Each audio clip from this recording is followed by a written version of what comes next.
I am doing my presentation on Chapter 10, Motivating Students to Learn. I decided to do this one because it is something that I think all teachers struggle with, and there's not a perfect answer. We can read and research, and I've done that since I started teaching this year, and it's hard because it is different for each and every student. There are different needs that need to be met before they'll even care about what they're learning in the classroom. I have several students who have a behavioral plan. They are having a tough time at home, and those things come before learning with these kids. Whenever you are in a classroom where the majority of your kids have a rough home life, then that starts to make a big difference. I just put together a small poem that I thought uh, kind of said how I felt about it, and it kind of went along with the chapter about motivating students to learn. So here it goes. Most people say motivation comes from within, while others believe that the teacher is where it begins. There are many different students that walk down the hall. It is up to us to make learning meaningful for all. There are so many opinions on what motivates students to learn. Some say incentive works, but they have to be earned.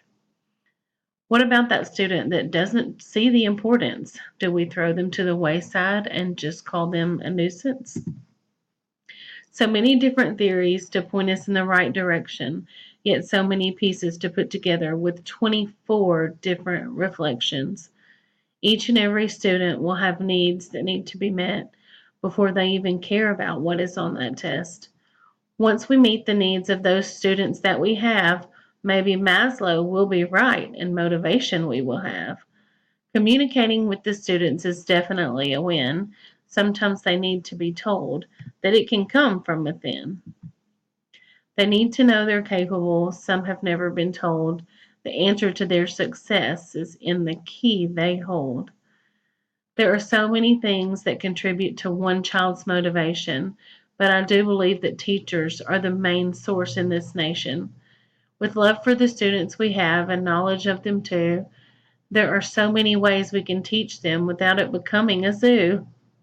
Teachers will never have the perfect answer for it all, but I can promise we will try and not let any student fall.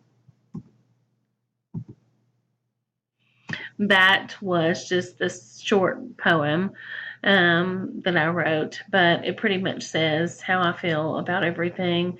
Like I said before, we have to meet the needs of students. We have to engage them. We have to relate to them. In my small groups, I play music, and most of it is music that they listen to on a daily basis, and I put it through I have an app on my phone that will only let the edited versions of those songs play. And I have students who cannot or haven't been able to sit still from the beginning of the school year, but now, while we're doing center rotations, they are staying on task because something in that music is connecting with them. And I think that we just have to find those things and we have to figure out what works. And once we do, then we'll probably have another group of students that we'll have to do the same thing for.